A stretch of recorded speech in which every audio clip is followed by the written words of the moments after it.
राम की आस में जो भटकती रही, राम की आस में जो भटकती रही, बूढ़ी शबरी राहें जो होती रही, हर आहट पे आंखें खटकती रही, हर आहट पे आंखें खटकती रही, राम का नाम हर पल जपती रही। आएंगे प्रभु एक दिन विश्वास था, आएंगे प्रभु एक दिन विश्वास था, शबरी को अपनी भक्ति पे आस था।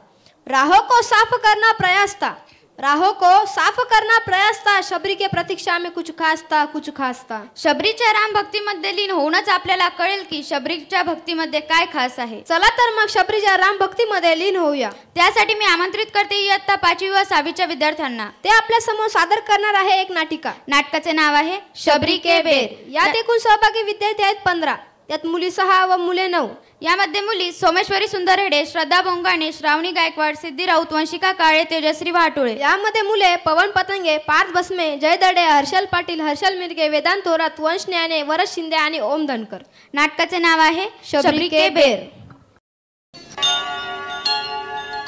शबरी एक आदिवासी राजा की बेटी थी। उसके पिता ने उसका विवाह निश्चित किया और आदिवासियों में ऐसी प्रथा थी कि निर्दोष प्राणियों की बलि दी जाती थी और इसी प्रथा को पूरा करने के लिए विवाह के एक दिन पूर्व शबरी के पिता ने 100 भेड़ बकरियां लाई। अरे पिताजी, इतनी सारी भेड़ बकरियां क्यों लाए? शबरी, यह तो हमारी प्रथा है। इसके अनुसार कल तुम्हारे विवाह की विधि प्रारंभ करने से पूर्व इन सभी भेड़ बकरियों की बलि दी जाएगी। शबरी, हमारे में यह प्रथा है। शबरी दुखी होती है और रात भर सोचती है कि इन भेड़ बकरियों को कैसे बचाए।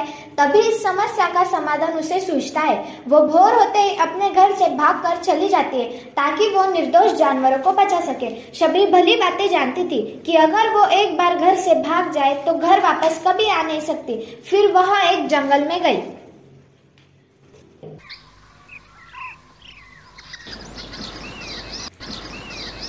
ओम नमः शिवाय, ओम नमः शिवाय, ओम नमः शिवाय, ओम नमः शिवाय, ओम नमः शिवाय। प्रणाम ऋषिवर। ऋषिवर, मुझे भी शिक्षा प्राप्त करनी है, क्या आप मुझे शिक्षा दोगे? नहीं, तुम एक अच्छी स्त्री हो, तुम्हें शिक्षा ग्रहण करने का कोई अधिकार नहीं। तुम यहाँ से चली जाओ। ओम नमः शिवाय, ओम नमः शिवाय, ओम नमः शिवाय, ओम नमः शिवाय, ओम नमः शिवाय, ओम नमः शिवाय। प्रणाम गुरुवर। गुरुवर, मुझे भी शिक्षा प्राप्त करनी है, क्या आप मुझे शिक्षा दोगे? आओ पुत्री, तुम भी इन शिष्यों की तरह शिक्षा ग्रहण करो। ओम नमः शिवाय, ओम नमः शिवाय, ओम नमः शिवाय, ओम नमः शिवाय। अब मैं आश्रम की साफ सफाई करती हूँ। मतंग ऋषि ने अपने आश्रम में शबरी को खुशी खुशी स्थान दे दिया। तभी अन्य ऋषियों ने मतंग ऋषि का बहुत तिरस्कार किया। शबरी दिन रात अपने गुरु की सेवा में लगी रहती थी। वो जतन से शिक्षा प्राप्त करने लगी। उसने गुरुकुल के सभी आचरणों को आसानी से अपना लिया। वो दिन रात सभी गुरुकुल की काम करती, जैसे गुरुकुल वासियों के लिए भोजन बनाना, दूध और कांस निकालना। बहुत वर्ष बीत गए। शबरी के ये गुरु भक्ति से मतंग ऋषि बहुत प्रसन्न हो गए। जाओ, जाकर कोई शबरी को बुला कर लाओ। शबरी, तुम्हें बुलाया है।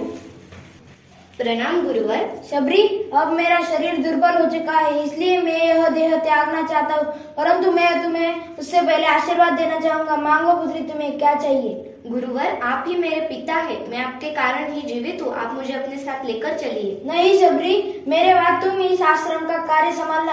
एक दिन स्वयं प्रभु श्री राम तुमसे यहाँ मिलने आएंगे, तब तुम्हारा जीवन सफल होगा और तुम्हें मोक्ष प्राप्ति होगी। और ऋषि देह त्याग देते हैं। उसी दिन से शबरी रोज सुबह उठकर बाग बगीचे से ढेर सारे फल और फूल लाती, सुंदर फूलों से आश्रम सजाती, क्योंकि उसे भगवान राम का कोई आने का निश्चित दिन पता नहीं था। उसे केवल अपने गुरुवर पर विश्वास था। कई वर्षों बाद सीता माता का अपहरण होने की वजह से प्रभु राम और लक्ष्मण उसी वन में आते हैं।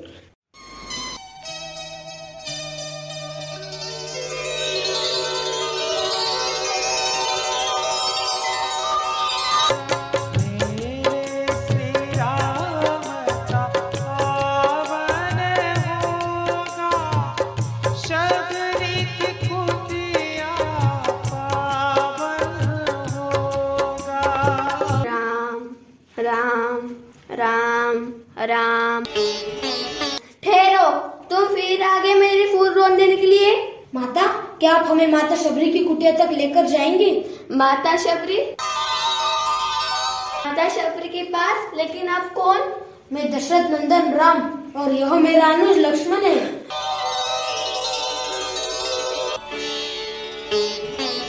प्रभु पाप आ गए शबरी की कुटिया पर। मेरी कुटिया धन्य हो गई प्रभु, मुझे क्षमा कर दीजिए प्रभु, क्षमा कर दीजिए। आपको पहचानना प्रभु, पहचानना पाई प्रभु। आइए प्रभु, आइए मेरे कुटिया पर आइए प्रभु, बैठिए प्रभु। आपके पेट धुलने के लिए मैं जल लाती हूँ।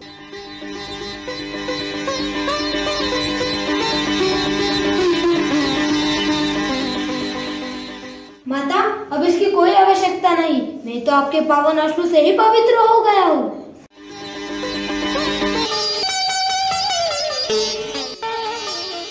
आपको भूख लगी होगी ना? हाँ। आपके लिए मैं फल लाती हूँ, खाइए प्रभु खाइए, बहुत मीठे हैं। रुकिए भैया, यह बेर तो झूठे हैं, इसे मत खाइए। नहीं लक्ष्मण, यह बेर तो बहुत मीठे हैं, इनमें माता शबरी की प्रेम और करुणा है। यह फल तो हमें खाने चाहिए। खाइए, खाओ। खाइए प्रभु खाइए, मैंने चक चक के रखे। वाह, बहुत मीठे हैं ये फल। ऐसे फल तो भगवान के वैकुंठ लोक में भी नहीं मिलेंगे। कितने वर्षों बाद ऐसा लग रहा है कि माता कौशल्या के हाथ से ही फल खा रहा हूँ। माता शबरी, क्या आप अपनी कुटिया रोज फूलों से सजाती है? हाँ प्रभु। क्या आपको पता था कि एक दिन मैं आने वाला हूँ? हाँ प्रभु, मेरे गुरुवर ने मुझे बताया था कि एक दिन स्वयं श्री राम इस वन में आएंगे और तुम्हें दर्शन देंगे, इसीलिए मैं रोज फूल बिछाती हूँ। अरे वाह, ऐसे परम पूज्य गुरु की सेवा करने को मिली। कितने धन्य हैं आप, और कितना धन्य होगा वो स्थान जहाँ पे आपके परम पूज्य गुरु तपस्या करते थे। मेरे गुरु के आशीर्वाद से यह वन हमेशा हरा भरा रहता है। यहाँ के फल फूल कभी मुरझाते नहीं। जिस स्थान पर गुरुवर बैठते थे उस स्थान पर सारे पशु पक्षी प्राणी हिंसा छोड़ देते हैं और वहाँ जल पीते हैं। माता शबरी, क्या आप हमें वहाँ लेकर जाएंगे? हाँ प्रभु, चलिए प्रभु चलिए।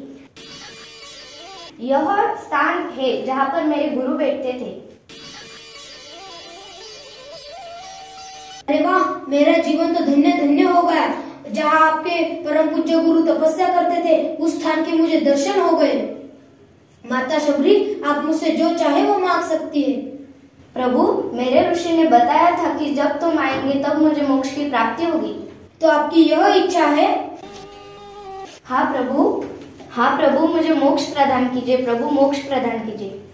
तथास्तु।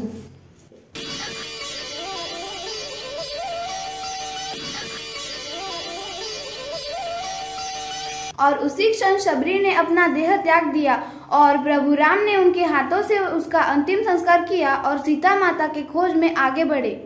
1 2 3 धन्यवाद।